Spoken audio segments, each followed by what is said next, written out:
السلام عليكم ورحمة الله وبركاته حبايب قلبي طلاب أولى إعدادي، يا رب تكونوا بألف خير. معاكم مستر زياد عماد مدرس الدراسات للمرحلة الإعدادية والتاريخ للمرحلة الثانوية والبكالوريا. النهارده يا رجالتنا هنتكلم على الكورس التأسيسي للصف الأول الإعدادي. مستر ده مستر إحنا في أجازة ولسه ما رحناش الساحل ولا لسه صيفنا. يا باشا أنا مش مطلوب منك أكتر من إنك تتفرج على الفيديو، أنا عايزك تبقى مجمع داتا تخش بيها المدرسه. ده اللي انا عايزه منك يا صديقي، يعني مش عايزك تمسك ورقه وقلم وتقعد ورايا وتذاكر خالص، مفيش الكلام دوت. انا جاي النهارده اخد بايدك يا صاحبي عشان نقفل الماده. طب يا مستر هنقفل ماده ايه يا مستر؟ انا لسه ما رحتش الساحل والله يا صاحبي. بس هي القصه كلها يا صديقي ان انا الدراسات في ابتدائي حاجه وفي اعدادي حاجه تانية خالص، فانا لازم اسسك عشان تبقى داخل فهمان، عشان الفهمان كسبان زي ما انت عارف. صح ولا لا يا صديقي؟ فركز كده معايا وسمي الله ويلا بينا. بيقول لي يا صديقي اول حاجه عايزين نتعرف على الماده بتاعتنا اصلا يا مستر. هي الماده بتاعتنا او المنهج بتاعي هيتكلم عن ايه يا رجاله؟ بيقول لي ان احنا هنتكلم عن قاره افريقيا. هنتكلم عن ايه يا رجاله؟ قاره افريقيا. يا مستر زياد انا في رابعه وخمسه وسته كنت باخد حاجات عن مصر، وجيت كبرت في سته خدت الوطن العربي. يا صديقي الموضوع مختلف، ما انا جاي لك النهارده عشان اقول لك ان الموضوع مختلف.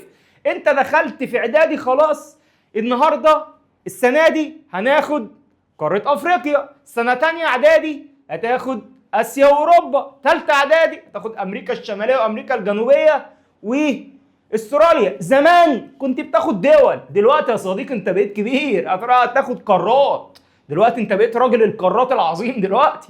فالسنه دي ان شاء الله هناخد قاره افريقيا. نتعرف على المنهج بتاعنا يا صديقي. هم عندي كام وحده يا مستر زياد؟ هم 4 وحدات. 4 يا رجاله وحدات. الاربع وحدات دول فيهم حوالي 11 درس يا رجاله. الوحده الاولى الدرس الاول اسمه قاره افريقيا من حيث الموقع والكشوف الجغرافيه. الدرس الثاني اسمه مظاهر سطح قاره افريقيا. يعني ايه يا مستر مظاهر سطح قاره افريقيا؟ يعني يا صديقي هندرس التضاريس، هندرس الهضاب، الجبال، السهول، اشكال سطح الارض كلها يا صديقي. الدرس الثالث هناخد نهر النيل والحضارات القديمه في افريقيا. يعني يا مستر زياد هنعرف نهر النيل وتأثيره على الحضارات الأخرى زي الحضارة المصرية القديمة، حضارة كوش في السودان، حضارة أكسوم، حضارة قرطاج وهكذا. دي كده خلصنا الوحدة الأولى يا رجالة. الوحدة الثانية يا حبايب قلبي هنتكلم بقى عن أعظم تاريخ موجود اللي هو التاريخ الفرعوني يا رجالة. هنتكلم على ملوك كتير جدا. هناخد عصر الدولة القديمة، هناخد عصر الدولة الوسطى، هناخد عصر الدولة الحديثة. يبقى احنا كده يا رجالتنا الوحدة التانية عندي وحدة تاريخية فرعونية هتاخد فيها اللي يا رجالة الملوك كلها، ما هناخد فيها الأسرات كلها من الأسرة الأولى لغاية الأسرة 30 يا رجالة. الوحدة التالتة يا حبايب قلبي هنخش على الجغرافيا تانية، وهتاخدوا الدرس الاول نظام الغابات في افريقيا. هتدرس الغابات وانواعها، هتعرف ايه هي انواع الغابات، هتشوف الصحاري، هتشوف الحشائش. هنعالج الكلام ده كله مع بعض وهنظبطه مع بعض ما تلاقوش. الدرس الثاني هناخد الحشائش السافانا والاستبس والصحاري الحاره في افريقيا. الدرس الثالث هناخد النظم المائيه ونقسمها يا رجالتنا لنظم مائيه عذبه ونظم مائيه مالحه. نروح يا رجالتنا في اخر وحده خالص وهي مكونه من درسين. اول درس فيهم هو انتشار الاسلام في افريقيا. هنتعلم ونعرف ازاي الاسلام بدأ في افريقيا، ان الاسلام كله بادئ في بلاد الحجاز في شبه الجزيره العربيه، ازاي وصل للماما افريقيا. الدرس الثاني يا اخواتي هناخد دور مصر الحضاري في قارة افريقيا. هنشوف دور مصر في افريقيا الحضاريا كان عامل ازاي. هل مصر شاركت وتعاونت مع افريقيا؟ هل مصر ليها كلمة في القارة الافريقية؟ هنشوف الكلام ده دلوقتي يا صديقي. ليتس جو، سمي الله، يلا نبدأ يا حبيب قلبي. بيقول يا صديقي عندي اول درس عندي هو قارة افريقيا من حيث الموقع والكشوف الجغرافية يا حبيب قلبي. اول حاجة يا مستر انا هنا مش جاي اشرح لك، انا جاي اديك بعض المعلومات الاساسية اللي هنخش بيها المنهج يا صديقي. ما انا زي ما بقول لك انا عايز اخد ايدك كده ونروح نقفل المادة مع بعض. بس اوعى تنسى يالا تعمل لايك للفيديو وسبسكرايب للقناة لاخوك مستر الزوز، القناه اسمها مستر الزوز. يلا يا رجاله، بيقول لي اول حاجه هنتكلم عليها يا عم زياد هي قاره افريقيا. قاره افريقيا يا مستر؟ قال لي اه يا صديقي قاره افريقيا، ما احنا بقينا ناس كبار خلاص. بيقول لي يا رجاله ان قاره افريقيا دي من حيث المساحه هي تاني اكبر قاره. يبقى قاره افريقيا مالها يا مستر؟ تاني اكبر قاره من حيث المساحه. امال انهي قاره اكبر واحده يا مستر؟ اكبر قاره في العالم هي قاره ايه؟ قاره اسيا. يبقى قاره افريقيا هي تاني اكبر قاره. قاره افريقيا ايه؟ تاني اكبر قاره من حيث المساحه. مساحتها قد ايه يا عم زياد؟ قال له يا صديقي مساحتها 30.4 مليون كيلومتر مربع. يبقى مساحتها قد ايه يا مستر؟ 30.4 مليون كيلومتر مربع. طب بنسبة كام في المية يا صديقي؟ قال لي 20%. قال لي 20 ايه في المية؟ يعني حوالي خمسة من مساحة. مش بيكتب ليه القلم ده يا جدعان؟ ليه يا جدعان هتزعلونا منكم يا جدعان؟ خمس مساحة الكرة الأرضية من جزء اليابس طبعا. يبقى دلوقتي يا صديقي قارة أفريقيا هي تاني قارة في المساحة في العالم. مساحتها 30.4 مليون كيلومتر مربع، نسبتها 20%. بالديفايد خمس مساحة اليابس من ايه يا رجالة؟ من الكرة ايه؟ الأرضية. يلا يا رجالة حبايب قلبي نكمل قارة أفريقيا ونشوف الخريطة بتاعة قارة ايه يا رجالة؟ أفريقيا. صلي على الرسول كده يا صديقي، اوعى تنسى تصلي على الرسول. اللهم صل وسلم على سيدنا محمد.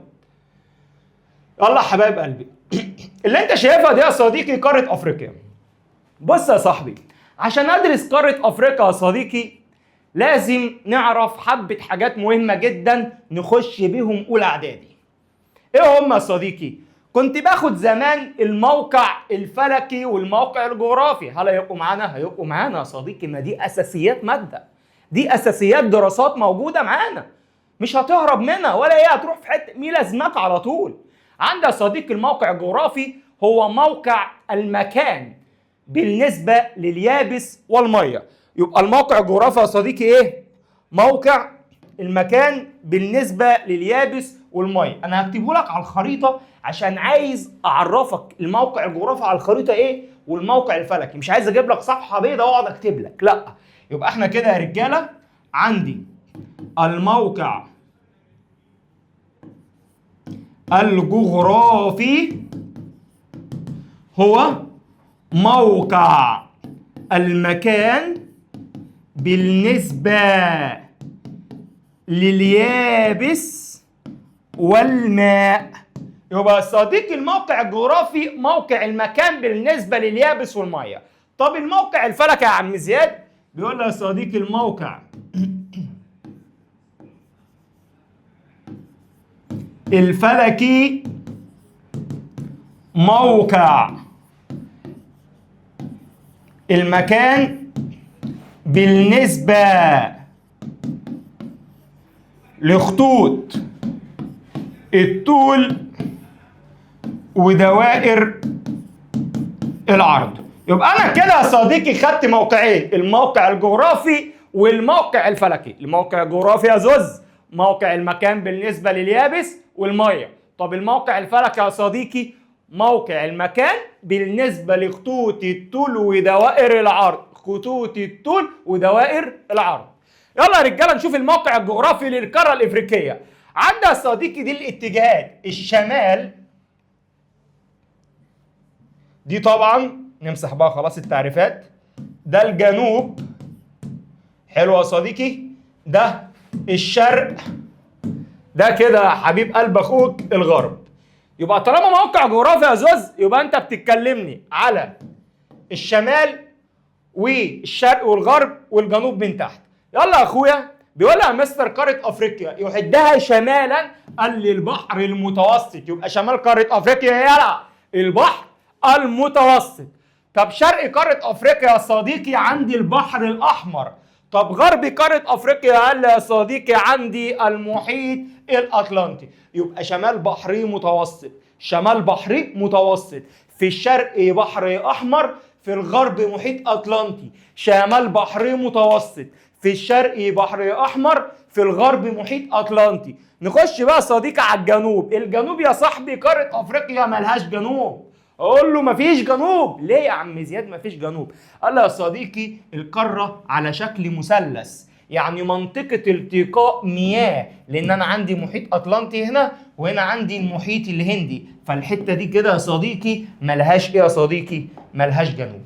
في مشكلة يا رجالة؟ عرفنا موقع قارة إيه؟ أفريقيا. طب موقع قارة أفريقيا الفلكي يا مستر؟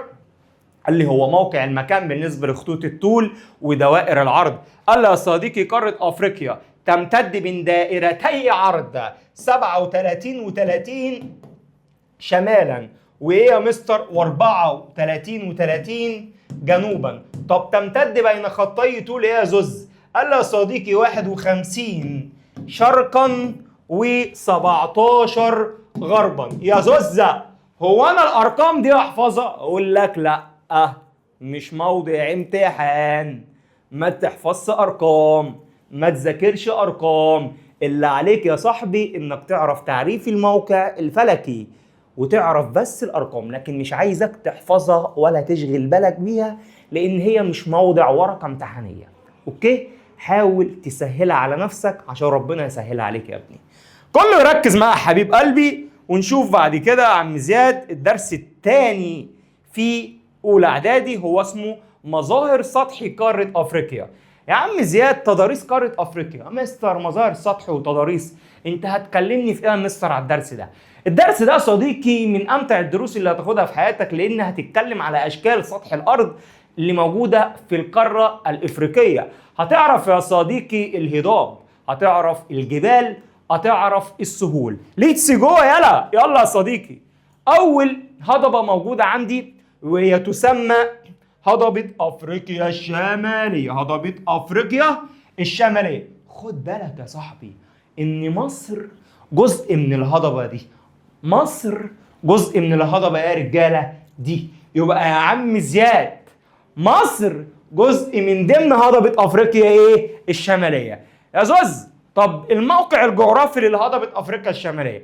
قال لي يا صديقي في شمالها البحر المتوسط، قال لي في شرقها جبال البحر الاحمر والبحر الاحمر الريد سي، وقال لي يا صديقي في غربها المحيط الاطلنطي، وقال لي في جنوبها دول ايه يا رجاله؟ وسط افريقيا. يبقى ده كده الموقع الجغرافي لهضبة افريقيا الشمالية اللي هي مصر جزء منها، ودي من اكبر الهضاب اللي موجودة يا رجالة. في مشكلة؟ شمالها بحر متوسط وجنوبها وسط افريقيا، شرقها جبال البحر الاحمر او البحر الاحمر، غربها المحيط الاطلنطي يا صديقي. تاني هضبة يا مستر زياد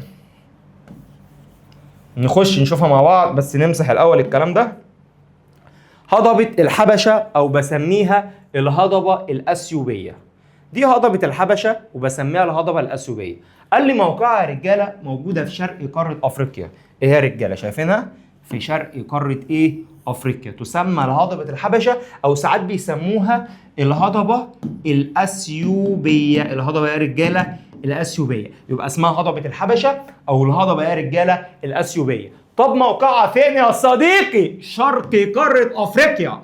موجودة فين؟ في شرق قارة افريقيا. خد بالك بقى يا صديقي ان هضبة الحبشة دي احنا كمصريين بنعتمد عليها. ايوه يا صديقي زي ما انت سمعت كده. ليه يا عم زياد؟ بيقول يا صديقي ان الهضبة دي تربتها خصبة بسبب التفوح البركانية. كل ده طبعا هنعرفه بالتفاصيل المملة اللي هتبقى موجودة في الشرح بتاعنا. يبقى تعد اعلى هضاب القارة، تمتاز بخصوبة تربتها بسبب التفوح ايه؟ البركانية. يبقى التفوح البركانية دي يا صاحبي اللي خلت هضبة الحبشة صالحة للزراعة. بيقول لي بقى يا صاحبي مما ساعد ذلك على قيام حرفة الزراعة ونشأة الحضارات القديمة في اثيوبيا. طب يا عم زياد هي هضبة الحبشة دي مهمة بالنسبة لمصر؟ قال لي ايوه ليه طيب؟ اقول لك يا صديقي ان مصر بتعتمد عليها في الميه، لان هضبة الحبشة تعتبر ايه بقى؟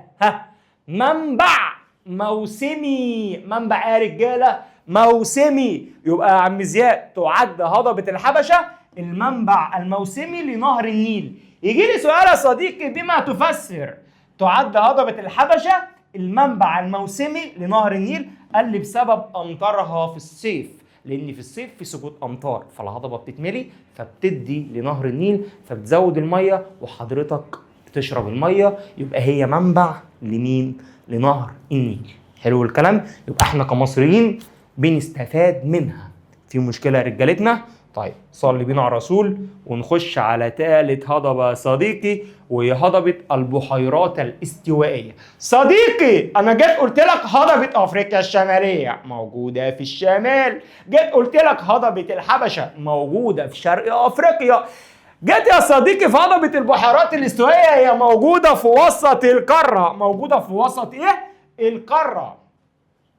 هضبه البحيرات الاستوائيه دي تقع في وسط القارة وتمر بها دائرة الاستواء. تعالى كده نشوف يا مستر، ما هي دائرة الاستواء يا مستر، يبقى بتمر فعلا بهضبة البحيرات الاستوائية. طب يا مستر زياد، هي البحيرات الاستوائية دي مهمة؟ قال لي مهمة. يا مستر مهمة في ايه يا مستر؟ قال لي يا صاحبي مش انا قلت لك ان هضبة الحبشة ديت منبع موسمي؟ قال لي يا صاحبي ما هضبة البحيرات الاستوائية ديت منبع دائم. ايه ده يا مستر؟ ايه ده؟ دي طلعت اجمد من الحبشه اهو، دي منبع دائم يا مستر. لكن الثانيه كانت امطارها بتنزل في الصيف وخلاص، لكن دي يا باشا صيف وشتاء. يجي يقول لي يا صديقي هضبة البحيرات الاستوائية تعد المنبع الدائم لنهر ايه؟ النيل، وامطارها تسقط طوال العام وتكثر بها البحيرات العذبة مثل بحيرة فيكتوريا. طبعا كل ده هنعرفه بالتفصيل الممل يا حبيب قلبي.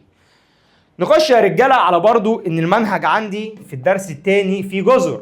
قال لي تضم القاره عدد من الجزر. جزر يا مستر؟ قال لي هندرس جزيره مدغشقر وعندي جزر القمر. ادي يا قمر اللي احنا درسناها في 6 ابتدائي، اللي هي جزر القمر، اللي هي ملهاش دعوه بالموقع الفلكي بتاعت الدول الوطن العربي لانها تقع في المحيط ايه؟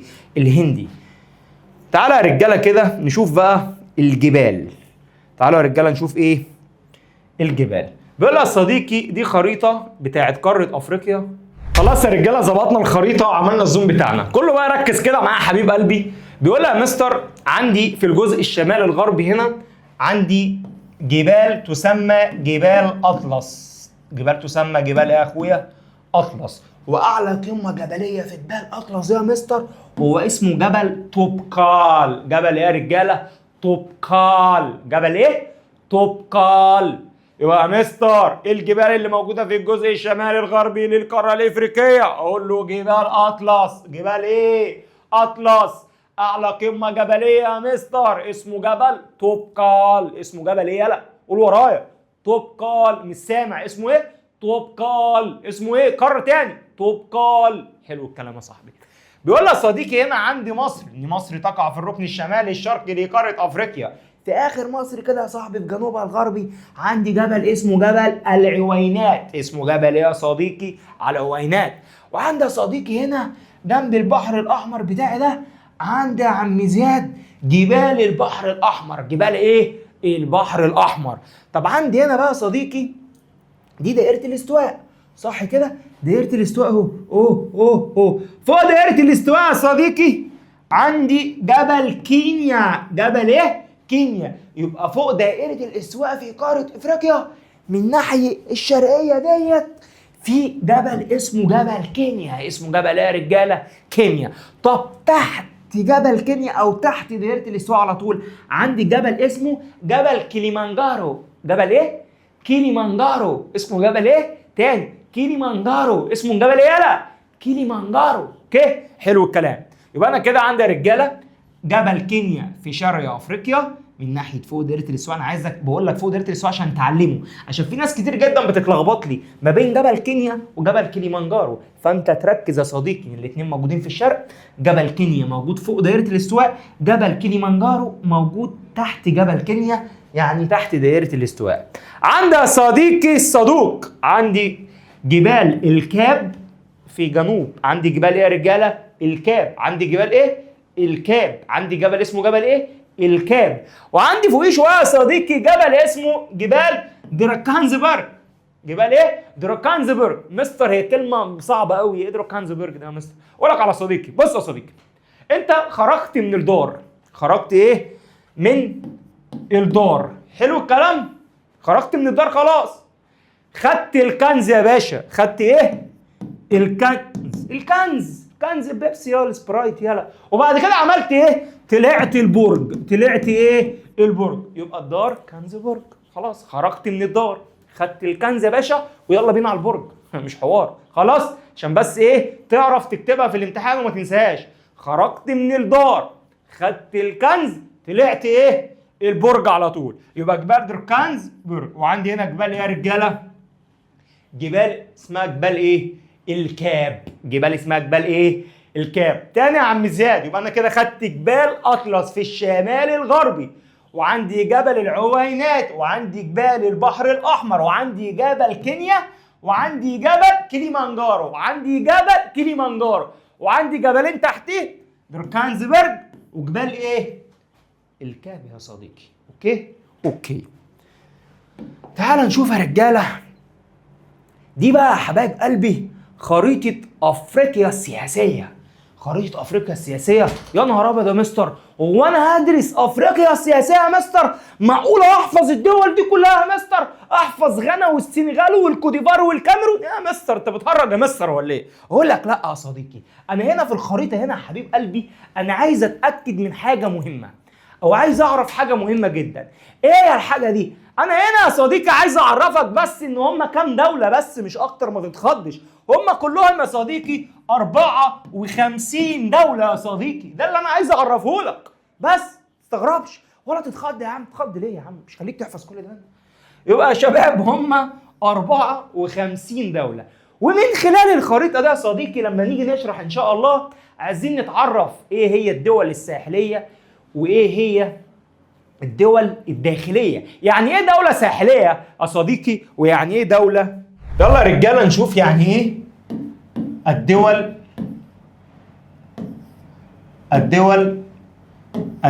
زعلانة مننا طيب؟ الدول الساحلية. الدول الساحلية. يعني ايه الدولة الساحلية يا صديقي؟ يعني ايه دولة ساحلية؟ بيقول لي هي الدول التي تطل على المسطحات المائية. يبقى هي دول تطل على المسطحات يا رجالة المائية. طب الدول الداخلية يا صديقي، الدول ايه يا صديقي؟ الداخلية أو الدول الحبيسة، بسميها دول حبيسة. يبقى هي دول لا تطل على المسطحات المائية. يبقى أنا يا صديقي عندي دول ساحلية وعندي دول حبيسة. الدول الساحلية هي دول بتطل على مسطحات إيه؟ مائية. لكن الدول الداخلية أو الدول الحبيسة هي دول لا تطل على مسطحات مائية يا صديقي. يلا يا صديقي كده نركز كده مع بعض، نخش بقى على الدرس الثالث يا صديقي. انا عارف ان انا طولت عليك، بس والله العظيم الحاجات دي هتساعدك جدا لدخول السنة الجديدة ان شاء الله. هتحس انك انت داخل عندك كمية معلومات رهيبة زمالك ما يعرفوهاش. فاهم الفكرة؟ يلا يا رجالة نشوف الدرس الثالث في الوحدة. بيتكلم على نهر النيل، وهنا بيعرفني ان نهر النيل يا مستر مهم في ايه؟ نهر النيل يا رجالة مهم في ان هو بيبني الحضارات. يبقى نهر النيل مهم في ايه يا رجاله؟ ان هو بيبني الحضارات. وايه دور نهر النيل في بناء الحضارات؟ هل نهر النيل ساعد مصر في قيام الحضاره المصريه القديمه؟ اقول لك ايوه، لان نهر النيل هو اساس الزراعه يا صديقي، والحضارات بتقوم على الانهار اصلا. عند يا صديقي الحضاره المصريه القديمه، عند حضاره اكسوم في اثيوبيا واريتريا، وعند حضاره قرطاج في تونس، وعندي حضارة كوش في السودان. فالحضارات دي كلها صديقي معتمدة على الأنهار. وعند حبيب قلبي نهر النيل اللي انت مفكره موجود في مصر بس، صديقي نهر النيل موجود في 11 دوله زي مصر وجمهوريه السودان وجنوب السودان واثيوبيا اريتريا والكونغو الديمقراطيه واوغندا وروندي وبروندي وكينيا وتنزانيا. فدي اسمها دول حوض النهر. وعندها رجاله هم 11 دوله كلهم، يعني كان نهر النيل مشترك في 11 دوله. ال 11 دوله دول بسميهم دول حوض نهر النيل. مين التوب اللي فيهم؟ هي مصر، ليها كلمه. فاقترحت على الدول دي، قال لهم يا رجاله بقول لكم ايه يا رجاله، ما تيجي نقعد قعده عرب مع بعض كده يا اصدقائي ونعمل تجمع اسمه تجمع الاندوجو. تجمع ايه؟ قول تاني ورايا، اسمه ايه؟ الاندوجو. تجمع الاندوجو. قال له ايوه يا عم اسمه تجمع الاندوجو. مالك مخدود كده ليه يا عم؟ ايوه هو اسمه تجمع الاندوجو. يبقى تجمع اسمه تجمع ايه؟ الاندوجو. طب مصر يا رجاله لما اقترحت الفكره دي وقعدوا قعده العرب بتاعتهم وقعدوا يفكروا، طب التجمع ده هنعمل بيه يا جدعان؟ هيفيدنا بايه؟ قال لك يا صديقي ان تجمع الاندوجو دوت هيساعدهم في حاجات كتير جدا. التنسيق والتشاور ما بينهم وما بين بعض، وهيشوفوا المصالح المشتركه اللي ما بينهم، فهيساعدوا بعض، هيبقوا سبورت لبعض. فدي كانت صاحبه الفكره طبعا مصرنا العظيمه. حلو الكلام يا رجاله. فدلوقتي يا مستر مصر يا صاحبه تجمع الاندوجو. يعني كلمه اندوجو معناها الاخوه بس باللغه السواحليه يعني، وده طبعا هنعرفه بالتفاصيل برضه. نخش، احنا كده خلصنا الوحده الاولى يا صديقي. الوحده الثانيه يا صديقي بقى مش هنهري فيها كتير. الوحده الثانيه لان هي عباره عن تاريخ هندرس فيها يا صديقي العصر الحجري القديم والعصر الحجري الحديث والعصر النحاسي وعصر ما قبل الاسرات يا رجاله، اللي هم الثلاث دروس اللي قلت لك عليهم: عصر الدوله القديمه وعصر الدوله الوسطى وعصر الدوله الحديثه. وده جدول زمني بيبين الاسرات، يعني العصر العتيق من الاسره الاولى للثانيه، عصر الدوله القديمه من الاسره الثانيه للسته، عصر الاضمحلال من 7 ل10، الوسطى من 11 ل 12، وهكذا لغايه ما نوصل للاسره يا رجاله ال30. وهنعرف كل ده مع بعض ان شاء الله اثناء الشرح. نخش بقى يا حبايب قلبي على الوحده الثالثه، هو نظام الغابات في افريقيا يا رجاله. هتاخدوا الانظمه البيئيه، هتاخدوا الانظمه البيئيه يا رجاله، اللي هي يا رجاله مكونات حيه ومكونات غير حيه. تعرف ان الغلاف الجوي بيتكون من مكونات حيه ومكونات غير حيه. المكونات الحيه اللي هي كل حاجه فيها روح يا رجاله، لا النباتات، لا الحيوانات، الكائنات الدقيقه الصغيره، الفطريات، البكتيريا. مكونات غير حيه يا صديقي عناصر المناخ زي الرياح والامطار والضغط والرطوبه والكلام ده والماء والتضاريس والتربه. تعرف يا رجاله وتفرق ما بين الانظمه الحيه والانظمه الغير حيه. تعالى يا حبايب قلبي نشوف ايه اللي بعد الانظمه ديت. هناخد النظم البيئيه. النظم البيئيه في افريقيا يا رجاله، عندي يا رجاله النظم البيئيه الارضيه او النظم البيئيه البريه، وعندي النظم البيئيه المائيه. الارضيه يا رجاله هنتكلم فيها عن الغابات والصحاري والحشائش. هناخد في الغابات غابات البحر المتوسط، الغابات المداريه المطيره. هندرس يا رجاله في الحشائش عندي السافانا والاستيبس. هنيجي في الصحاري هتاخد الصحاري العاديه والصحاري الحاره.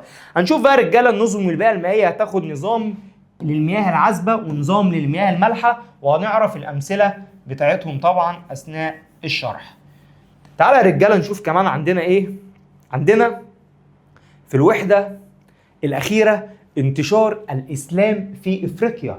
ايه ده يا مستر؟ هو الاسلام هنعرف بقى يا رجاله الاسلام جه ازاي من اسيا لافريقيا عن طريق معابر مهمه جدا هندرسها، اللي هو يا اخواتي المحيط الهندي ومضيق باب المندب شبه جزيره سيناء البحر يا رجاله الاحمر. فكل دي يا حبايب قلبي حاجات هندرسها في خلال المنهج. اخر درس بقى عندي يا صديقي في منهج اولى اعدادي الترم الاول يا صديقي هو دور مصر الحضاري في قاره افريقيا. مستر هو مصر كان ليها دور حضاري في القاره الافريقيه؟ قال لي طبعا يا صديقي مصر كان ليها دور مهم جدا في القاره الافريقيه. مصر ليها الكلمه القويه جدا في القاره الافريقيه.